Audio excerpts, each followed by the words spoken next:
Welcome everyone to the Kendall Report. It is good to be back. The last broadcast I did was on the 14th, so almost 11 days. So it's been quite the trip. Still struggling to get back on the time zone. Never adjusted when I was in Singapore to the time zone locally. It was a work week, but we got a lot done, and it was very positive. It was very cool. It was my first trip there, so I appreciate everybody being patient. I see a couple of people said they survived without me, so that's good.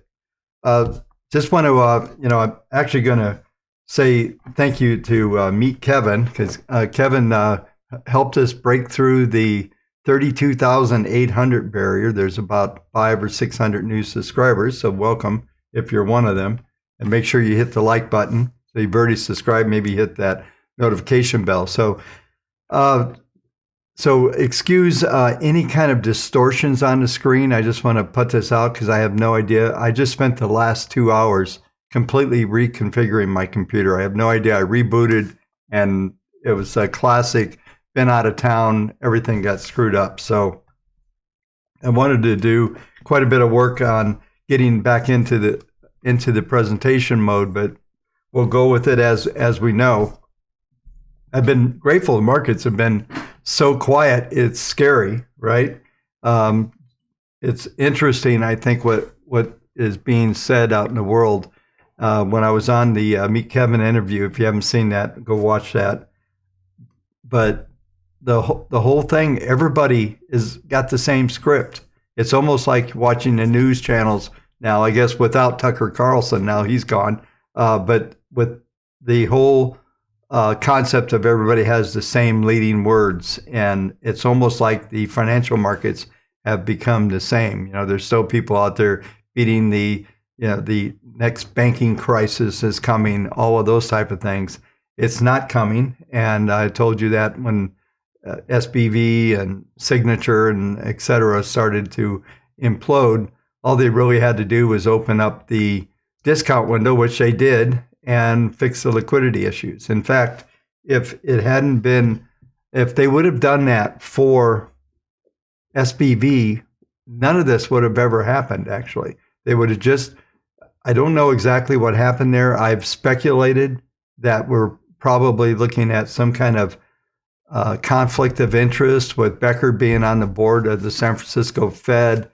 Who knows what went on there? You got Yellen. She used to run the San Francisco Fed.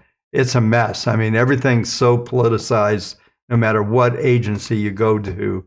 So who knows what really happened at SBV? Certainly Peter Thiel and his thugs started the whole thing by pulling their money out like they did.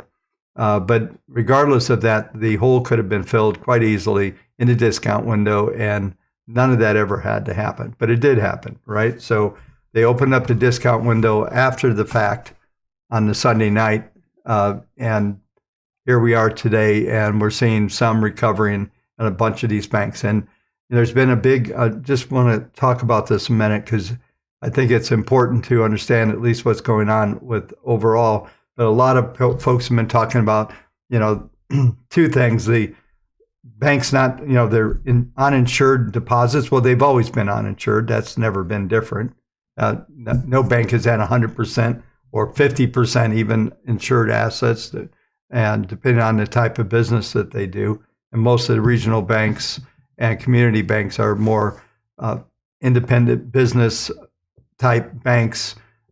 Almost the good old boy bank when I was growing up existed. I used to be in the real estate business in the very early days when I was a young adult, and there was a lot of old boy bankers. So that stuff still exists to a point where you have good customers, business customers that do business that bank with and do everything through your bank, and that's going to continue. So the movement from deposits there to money funds. Why wouldn't you? Why wouldn't you buy T-bills? Why wouldn't you do a Treasury direct account if you had a lot of money and get 4.5%, 5%, depending on what you're buying? And of course, we've seen that front end, very front end, drop down because everybody's afraid of the debt ceiling now. So I'll save that for another night. But the overall view of what's going on over there is, I wouldn't say. I'll say it's incorrect, the narrative that's out in the market. And it's interesting that no matter what they throw at this market right now, banks, supposedly bank crisis, everything, it doesn't go down. In fact, we've rallied off the lows during the SBV thing, and now we're just absolutely flat sideways. Today was like watching paint dry. It was amazing how quiet it is. And we're still very quiet overnight. So I think from the standpoint of that, just to go through a few notes that I have for tonight, but that dialogue is not really a real narrative, and I do think we're coming up. At least the title of this video tonight was "Will the Text Disappoint?" So let's go into that a little bit before I start getting into some of the other details that we'll talk about here tonight. But we've got Microsoft and Google coming out after the close tomorrow. So that will be something we'll talk about tomorrow night. We'll have those results out, and looking into Wednesday morning. I tweeted something out a couple of days ago that said that we are probably going to see several days down. It looked like we're going to get some weakness, and then the S&P finished up 0.09, basically flat on the session. So there does appear to be more downward pressure that's likely to come into the markets over the next several days. I'll show you as I go through the technicals here in just a few minutes. But the narrative out there, maybe it'll get some traction if we get some downside, and folks will get excited on the downside. But it does look like there's some weakness, and the tech stocks, maybe what we'll do tomorrow is we'll maybe take a look at some of those, at least Microsoft and Google, and we've got Amazon, we've got all the things basically coming out, I believe, this week. So there's going to be plenty, and they've been the leaders this year, right? You look at who's been leading the markets, it's been the NASDAQ. So I've been talking about this leadership change for a while. This would be a classic point in time during earnings to see that happen. I mean, we've got quite a few earnings coming out. We got 187 of them coming out today. So my expectation is that we're probably going to get a little negative rotation. You'll see in the technicals it's showing up. Meanwhile, I'll go through the Wavetech database in a minute. It just continues to kind of buy both hands. So in spite of the narrative I just put out there, is really a sideways to down market. There's nothing, there's no collapse appears to be coming. We may see some reasonable opportunities to trade to the downside here just on intraday basis. I'm not sure I'd get super short. I know there's the rug pull guys are out there. Good luck with that. No one's going to pull the rug at the moment. And I think the markets will be fairly stable, and we will start to get some noise out of the debt ceiling story here fairly soon. I suspect that could start at any moment. There's already some rhetoric going on. The war has already started, but in the end, it will be solved. We'll go forward. They're not going to default on the debt, all that stuff. It would be, what would be the point? We'll see how far the Republicans are willing to take this thing and go from there. Just looking at a couple other notes. Let's talk about economics coming out. We've got on Tuesday, we've got FHA prices coming out, expected to be 0.2. I think this number, this is an interesting thing because I've been talking about the housing improving for about 6 months, and it's stabilized and got better. Now the Morgan Stanleys of the world, everybody's picking up my dialogue. I'm thinking maybe we soften up a little bit here before we go forward. And it's kind of interesting. It's just everybody's starting to jump on board where I was 4 to 6 months ago. And I think we're probably going to flatten out. Everybody's kind of bought into, real estate, at least on a residential level, is finally starting to bottom. But I think we have bottomed. But I think we should start to see some softness. Once again, the dialogue's just way too one-sided again. Everybody's kind of jumping on board. I had somebody text me something about Morgan. I go, good, they finally caught up where I was 6 months ago. So that makes me nervous. I've told you folks before, and I mentioned, I think on the interview with Kevin, is that I said that any research that you see come out of a major brokerage firm is actually marketing. It's not actual research. It's not that they don't believe what they're saying, but I bet if you look, there's some kind of residential real estate deal rolling out of Morgan's books and some kind of deal they're doing. It's always related. I've worked in research departments, major research with Merrill Lynch, and excuse me, I was the head financial technician for a regional firm. Actually, we were the largest commodity trading firm on the planet at the time in 1990. So, I know what goes on behind. I've been behind the curtain, so just know that all that stuff, all that research and everything they're doing, there's a motive behind it. Always. Just looking at here, we also have new home sales coming out, 630K. That's a really low number. It's about half of what it used to be. But we're looking at last time it was 640, consensus 630. We'll see how that comes out. not sure it's all that material. And then we also have consumer confidence coming out. It came in, it's expected to come in at 104. That's probably a more significant number, maybe just to get a temperature of how the economy's feeling to everyone. And then, we're looking at, like I said, Microsoft and Google tomorrow and a bunch of others. There's a fairly big reports. There's some others out there that are substantial, but these are both after the market close. So like I said, we'll talk about that tomorrow night. So anyway, folks, it feels good to be back. I'm glad to be back on U.S. soil, and that was an amazing trip, and I appreciate everybody being patient. The next meeting we're having will be in the U.S., so I'm told, so that's good. They're coming my way, so that'll be fun. I won't have to be traveling again and stepping away.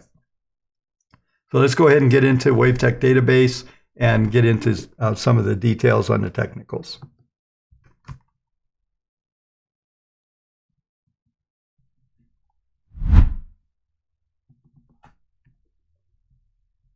All right, so here we go. This is a fairly big number. This we're looking at 56.26%. We had 1,390 new buys for the morning, and we had 351 sells. So we have big bias. You can, especially on the 3.2 long model here, was 1330 versus 77. So we had a 17-to-1 buy ratio for tomorrow's opening. And as I mentioned in the dialogue just a minute ago, I'm starting to see where we're likely to get some kind of secondary rotation. I've been talking about this for months, and it really hasn't happened yet. But that means mid caps, small caps, mid caps are likely to start to rotate in, especially if we see some misses when these tech stocks start to come out, that we see maybe a pullback in on the NASDAQ, which I'll talk about here in just a minute.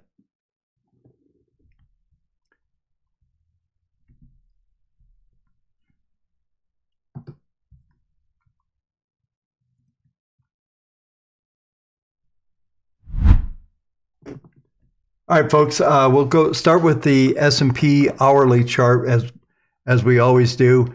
We're looking about in the next hour, looking at probably a peak. If you notice the configuration here on the market grid, it's there's a couple things that are happening here. Is we're trading in a very narrow range. You see volatility is collapsing. We had some decent volatility around the open this morning, and then we rebounded back in here. But that's what I was talking about. It looked like we might get a little decline going, and we got a big hourly reversal and moved right back up. What it looks like happening, the algos are suggesting that we're going to just stay in a really narrow range. You can see the projected moving averages going forward based on the PPMs. They're looking at really just a range right now, 4150 up to, on the upside, maybe 4165. We'll go through the daily market grid here in just a minute, but you can see the algos are all just really floundering along, and it's been actually going back for days now. We've really been in this range, this sideways range. We can't seem to break out. I mentioned a number, if you recall, going back 10 days ago, 4094 number. That was pretty significant there. And yeah, this is a good distortion view here. All my metrics on my computer were completely done. So I'll try not to look too stretched. You might see some strange views tonight just because of what happened. But the patterns that we're seeing here, just looking at this chart, is really nothing. And in fact, I'll show you in a minute. We'll go through the daily charts. It's been like this for a year now. We can go back to last March, and we're just been in the trading range. I remember telling you folks that we were going to be locked in a trading range for a while. Excuse me. I did not expect it to be for a year, okay? But it's still there, and we're still getting right up at that 42 handle, and we're backing off. It's amazing. So if you think about it, we were 39.50, 40.50, 39.50, 40.50. I think we printed down to a 38 handle for a second, right back 39.50, 40.50. Now we're 40.50, 41.50. I'll show you here in a minute when we go to the daily analysis, is that there's a potential here for a 40 handle, 40.60, 40.80 in this pattern again. Nothing, it's not like a massive rollover, but there is some downside risk that's starting to show up. And this is an interesting chart. I just want to talk about this just for another minute. Hopefully I don't get too long-winded tonight. I haven't talked to you folks for a while, but there's a couple things that are happening. And this is with the indicator package with the Wavetech indicators. By the way, if you're new, if you want them, kindlereport.com/indicators.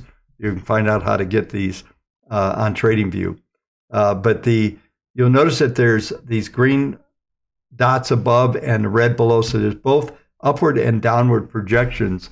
And the best way to use these is just looking at the way the PPMs are rolling over. So it looks like the downside could be in play 41.37. These numbers are very tight. And I'll show you here on the daily is the volatility. I'm just trying to get this here is really narrowing in. And typically when we get a narrow volatility narrowing in, we'll get some kind of downward reaction is what normally comes out of that. So we got, like I said, we've got a fair amount of earnings coming out tomorrow, but the big ones will be when Microsoft and Google comes out after the close tomorrow. So we'll see what we come into tomorrow night. Like I said, maybe depending on what's going on, maybe we'll cover Microsoft and Google tomorrow night. But let's go ahead real quick. I'm going to venture out into the world here. This is weekly. Let me get this over to a daily chart. So let's look at the market grid here for a moment. And what we're looking at here is so far the range has been 58, 54 overnight. So once again, very narrow. I would suggest that R1, S1, we may stay fairly narrow, but I think S2 comes into play, which is 44, 41, 44, resistance for today, 41.67. As always, use these numbers as a pivot, but these are the numbers that are going to be important to pay attention as the S2, R1. And if they took out S2, then we start to get down to 35. That gets toward those numbers that we we're looking at on the hourly chart just a minute ago. So that's something to look at there. Let's go over and take a look at the algos on the daily, and this is where it gets really interesting. And I'm just going to broaden this up a little bit so you can see. Now on the daily, we have downward projections suggesting we could go back to the 200-day moving average, and that's a 39 handle right now. That number at the moment is right now at 39.75. So that would be an extreme. But the way this configuration is on the daily, you can see that the 10 is being projected to come down. You can see the algos on PPM1 are weakening. All of these are weakening. This tells us that these moving averages are trying to roll over. Probably the worst case in this pattern right now is to come back into that 40.65, 40.80 number that I mentioned to you when in the opening comments. So this is where that number comes from. Looks like that's where we're going to roll into. Since I wasn't here last night to cover the expectation for the weekly, I'll just bring up the weekly chart, which is interesting in itself. It also has that upward, downward. The difference is, and this is important to understand here, folks, is the difference is that the downside is going to be limited here. And the reason why is that the weekly trends are still very positive. We're looking at PPM1 is only at a plus 0.17. That value right now is at 40.61. So everything's pointing to the 40.60, 40.80 handle. So that's where you're going to be looking for major support. It shouldn't penetrate through there. There's support just under that level at 40.25. And these numbers are rising, but this is weekly. So they'll be static for this week for the most part. So 40.60, 40.80, Those are key numbers to watch. And then you're looking at the next level, maybe at 40.25. But there's definitely looking like some downside. And if any, we get Amazon, we get the works this week. Most of them, the big tech stocks, are going to come out this week. So it looks like there could be some downside. And I'll cover the NASDAQ here in just a minute. What's interesting about the weekly chart, it looks like about 2 weeks from now, whatever the low ends up to be is going to be the point where that's where the market's going to try to turn back up. And I think what we're doing, those of you who understand the angle of attack, the angle of attack is enough here that there's going to be support in this market. This is not a type of configuration that normally rolls over and you get a big leg down and we go, down to the 200-week moving average, which right now is like 37 to 80. That's not the probabilities for that is very, very low, but it is very likely that we'll stay in the range of this 10-week and the 21-week moving average. And if you're new to the channel, these are just simple averages, no exponential, no weightings, no VWAP, nothing, just pure simple averages. And the PPMs help to identify whether you're in trend mode. And anything over 0.25 on the PPMs suggests that the probabilities of holding the value of these moving averages are important. So each one of these PPMs are tracking one of the moving averages into patterns. And by the way, those of you watching have the indicators, I switched back to 150 on you tonight, not the settings at 50. Let me double check that. I'll bring those up. No, they are at 50. They are back at 50. Okay, that's good to know. I thought I had switched them out.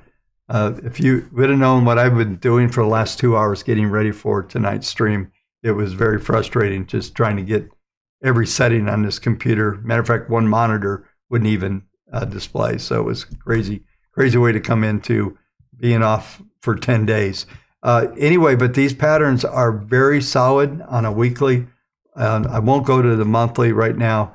We're finally coming into the final week of the month, so I'll start to cover that as we get later in the week. I get back into the groove of being live with you folks, so we'll go from there. So let's go ahead and cover the NASDAQ now.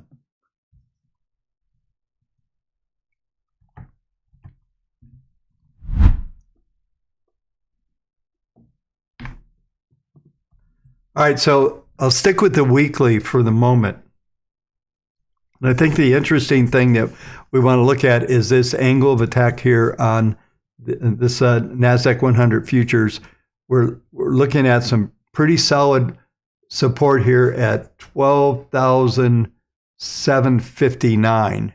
And right now we're trading 13,037. So that's going to be your limitation. That's going to be this similar number that I just talked about on the S&P. This will be the key number to watch on this on a weekly. So this is your major support. Let's go to the daily and just look at the short-term expectations here. Let me get this scaling so you can see it here. Similar type situation. See the 10-period moving average being projected down pretty hard. And so it's the inverse on the NASDAQ. We have heavy resistance here at 13,104, 13,150, and then the support doesn't come in until we get down to around 12,785, and this number is rising on a daily basis. So what's the most significant part of this pattern that we're looking at right now is this rising 40-period moving average. That's going to be solid support. If I flip back to the weekly for a second here, that is where that weekly support is coming in as well. So that's 12,008 to 12,750, back to daily chart here. And that's right where this number is right now, 12,772, and it's rising into that 12,800. So that's going to be where the support's likely to set up. The algos are suggesting that there's not any big moves coming up here. There's also a fib targets down here as well, coming in at right now 12,875. There's a cluster of numbers right there, 12,008, 12,750. Those are big numbers. And then fib target 2 is down at closer to that extreme at 12,713, and 12,613 is fib target 3 down here. But I think I would look that we'll hold this 40 if we get that kind of weakness. And I would suspect here, as far as the, I know these numbers are super small because my screen resolutions got all messed up. So I'll just read these numbers off to you. On the daily, we're looking at R1 13,094, S2 1275, and even if we go all the way to STX, the extreme projected, we're looking at 12,895. But we should stay below this 10 and 21 period moving average at 13,150 should be rock solid resistance. You look for some rejections out of those levels if we trade up there. But it does look like I said, everything's being projected lower. This is what I was mentioning when I was on the Twitter, on my Twitter account the other day, that it looks like we got several days of downside coming.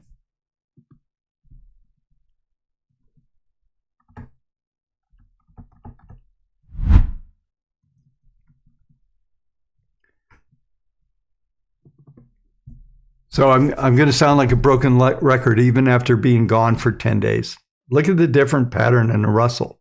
The Russell's is still got more of a positive. You see PPM3 is trying to turn up. We still have some downward pressure here, but completely different pattern than we have on all of the other indexes. So I'm still sticking with my story. I know I've been saying this for weeks and months, that the rotation is going to be here in the Russell. And the reason why I'm telling you this is, at some stage, if the techs do get hit a little bit, folks are going to start looking for what's cheap. And like I just showed you a few minutes ago, I didn't show you that our intermediate database is up at 65% long, and our daily is at 56.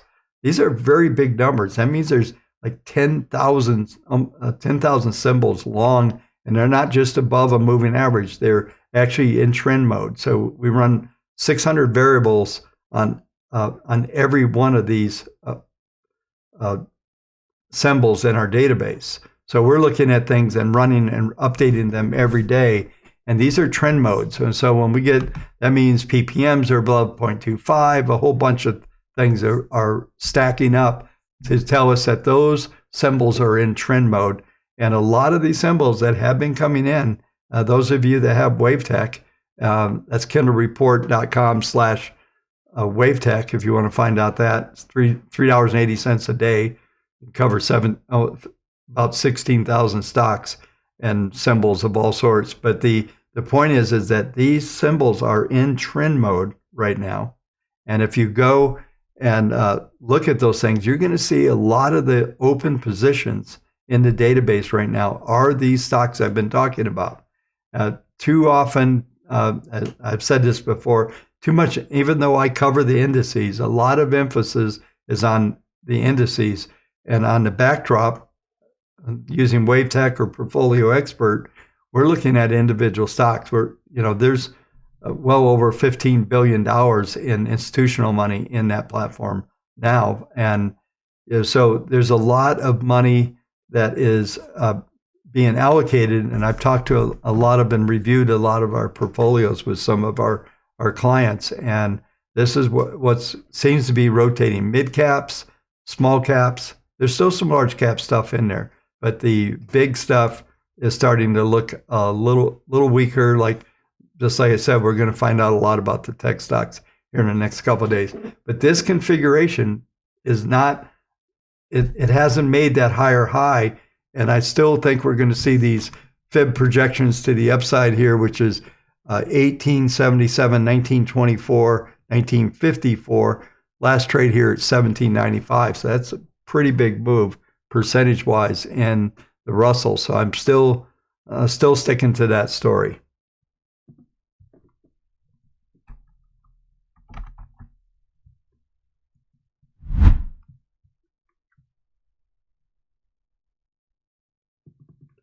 All right, so next we'll cover the 10-year from a yield viewpoint. And if you notice, the algos are all suggesting that we hit that peak I was talking about before I left of getting up into this 360, 364 level. We printed into that range. We had Fibonacci targets up here at that level. And here's the level I'm going to tell you is one of the most important levels here is going to be, let me get the actual print. It is 347. So if we take out 347 on a 10-year, we're going to see maybe a right shoulder set up, maybe a move down into around back to 340, maybe 335. So the little rise in yields looks like it's about over. There is some still upward bias here on the 10-day moving average. So there's support right where we're trading right now, right around this level is at 351. So 351 to 347 is going to be support. We probably stay sideways, but the algos are suggesting we're going to get into a little bit of a decline. You can see, let me expand this pattern so you can see it. But if we just look at the pattern here on the moving averages, you can see we got a big downslope here in the 40. That's going to be your upper resistance level, and we're probably going to go down in a channel here. I would suspect that we get the market grid to turn lower. Otherwise, we start to form, we had this upward channel. Now we start to form a minor down channel. And we probably come back into those levels. I said maybe 340 could print. Those lows over here were down at 340, 338, around that level is probably where we're going to head in. Algos are the only positive thing here is this level right where, like I said, 343. We're just going to round it off, call it 348. 348 should be pretty good support there on that level. Let's take a look at, otherwise on the bonds, if you're trading, be resistance there. Let's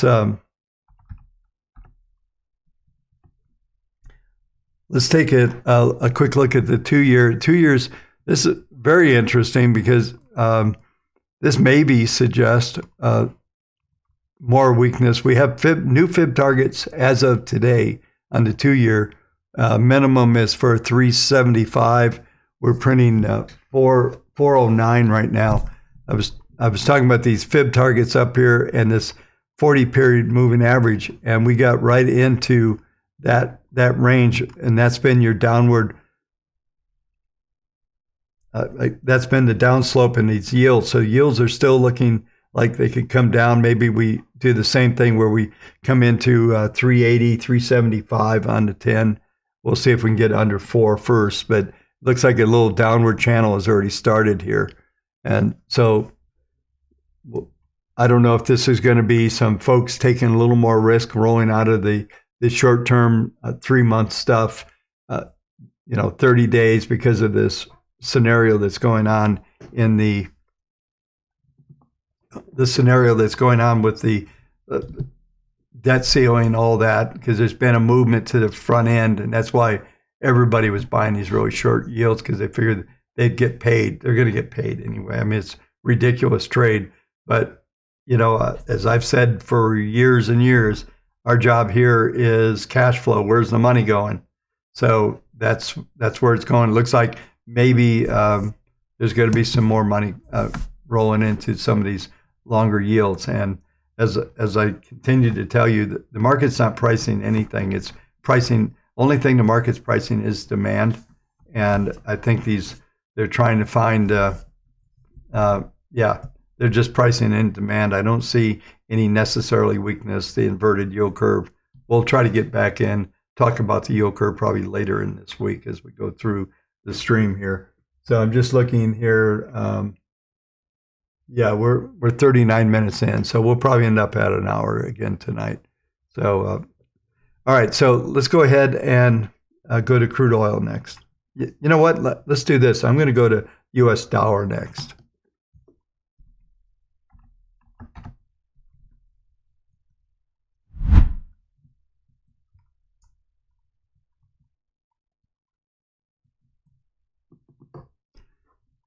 Yeah, so Dow certainly been, that's another narrative that's out there.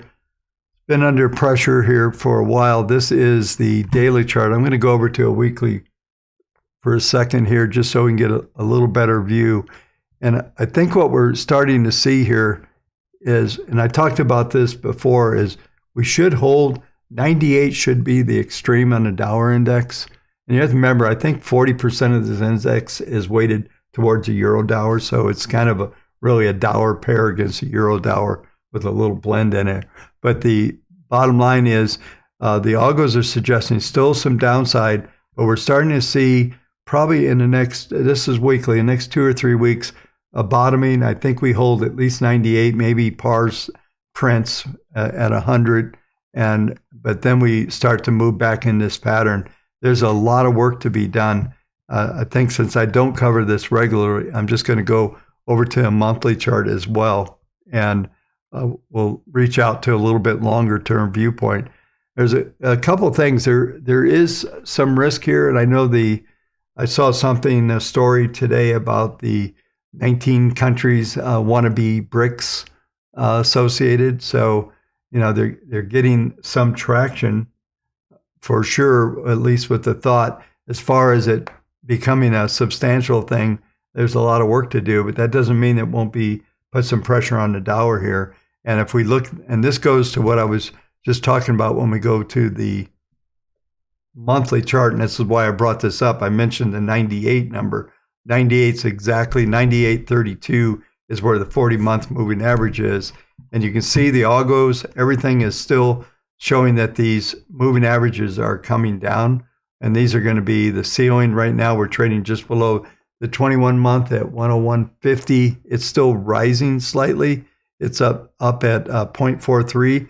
So market's likely to hover along this until we see more dissipation of the momentum that's in that moving average. And since this is monthly, we're going to get an update here in just a week or so. But what's being projected right now is that this is starting to flatten out, to roll over. So this is likely going to be around this number. We're going to oscillate a little above and below the 21 period moving average, I suspect, as we come in to next month. We got a pretty good reversal in March. We got some follow through here in April.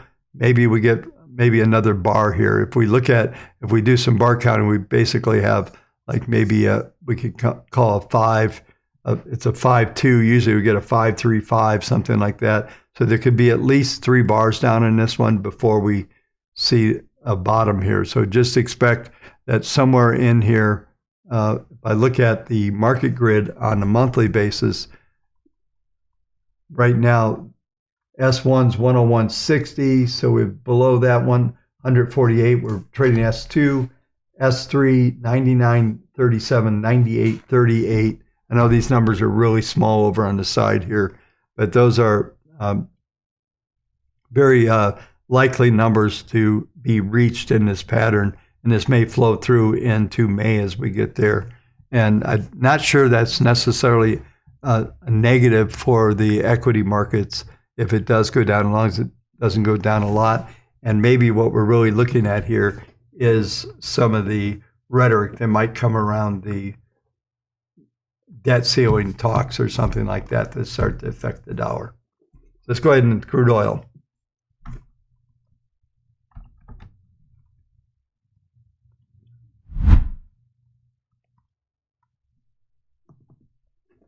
All right, I haven't covered monthly on the crude. I'm just going to stay on the monthly graph here. And it looks like to me that we're really setting up a very solid sideways pattern here. And I think with the cuts that we saw from OPEC Plus and everything that we got, this little boost that we managed to get back up into 78. We were printing over 80 there for a few minutes.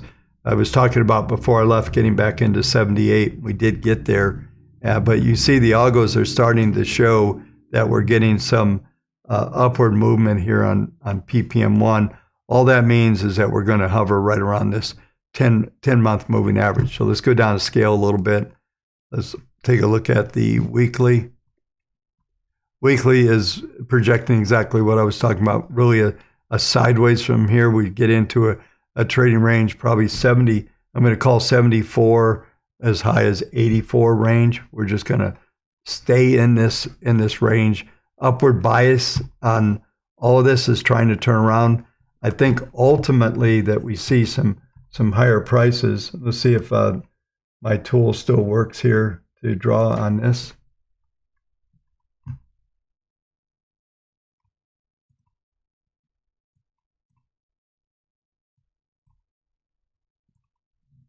So let's try to draw it. This is the pattern that is likely to come out of here. Is this one? We're likely to see like a 1-2 and then a potential for a 3. What we'll look at is to see if our algos pick up the pattern that is going to give us some Fibonacci targets. So all these, as you guys know, all these dots here are being generated by the algos recognizing patterns and seeing where we're likely to go. So I would expect that at some stage here, we start to see some projections start to come in, and that would be pretty big numbers, actually. That puts us back in the 90, back to 100. So it looks to me like they're trying to bottom here. I don't know what would cause that exactly at the moment, but it does look like that's some potential here. And this is weekly, so that's many weeks down the road, as maybe we come into summer driving, something like that. Maybe there's some demand out there that's out there. So let's go to daily, and daily is going to give us a little bit of that stability pattern. I was just looking at the 40-period moving average is going to be your key support levels here. You're looking at right now 76.27, rising just very slightly. The algos are stable, but the 21 is rolling over. I think we stay, if you follow the SMA 21, we should hover around this moving average for the next several days. And what I would watch for, those of you who have the indicators, watch for the market grid to turn down and maybe set up a little channel. But if it stays up in the next couple of days, then we're going to see maybe a move back towards the 200-day moving average, which would put us at 82.60 level roughly over. And so we could see maybe a mini little one, and then maybe we retrace back in. We get a rejection out of there, a right shoulder, and then maybe start to see some of that upward movement that I was just talking about.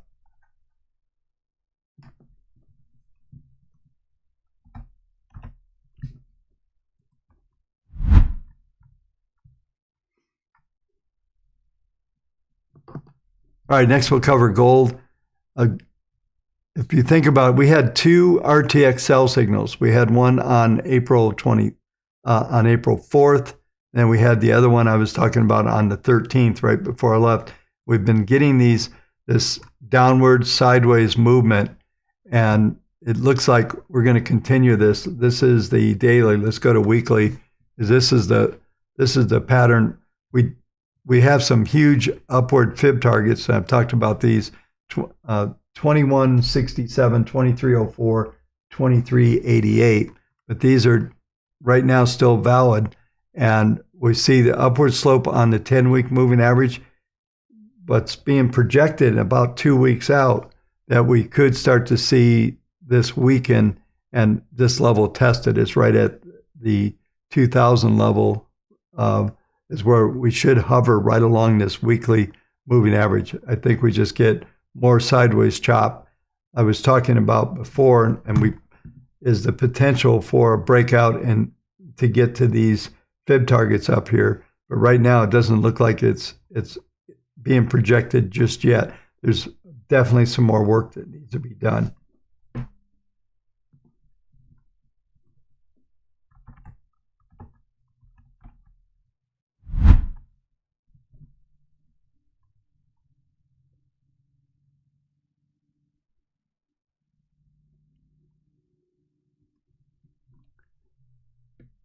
The next we'll cover, and final, we'll cover Bitcoin.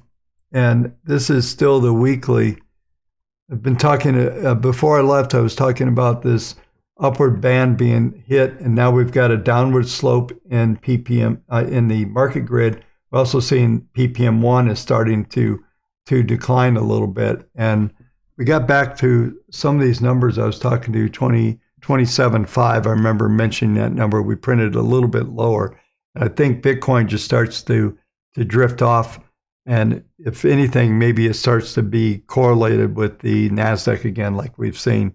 But the algos here on the weekly are suggesting some weakness for a number of weeks, possibly moving down toward the 21 week. That's 23,147, but that number is rising right now by, just in number, about $700 per week. So that number is going to rise in the next couple of weeks. Will be up about $1,400 above that number. So that'll put us around 25.5. That's the number that I've talked about a fair amount in this. Let's take a quick look at the daily.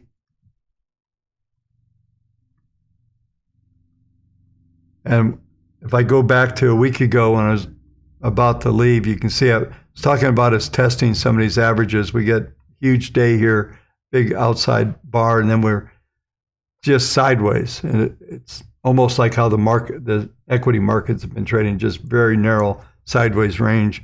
The interesting thing on the daily here is there's a slight uptick. We should test the 10-period moving average, 28.3 round numbers. And on the downside, we do have a Fibonacci target down here at the 26,483, 25,735. So that number continues just to kind of pop up there. The 27.5, 25.5. I know that's a broad range, but that's probably where we end up stabilizing before the market goes down.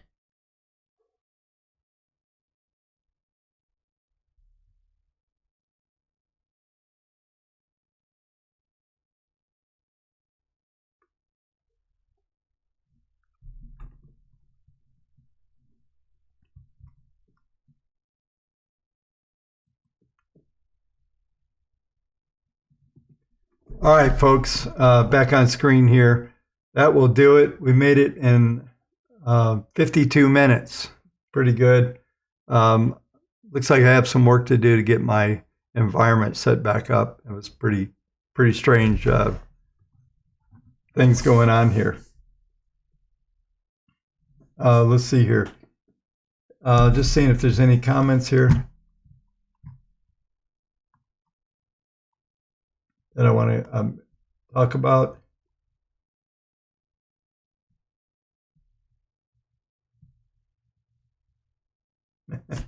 Yeah, we could probably do a whole show on things. So on this,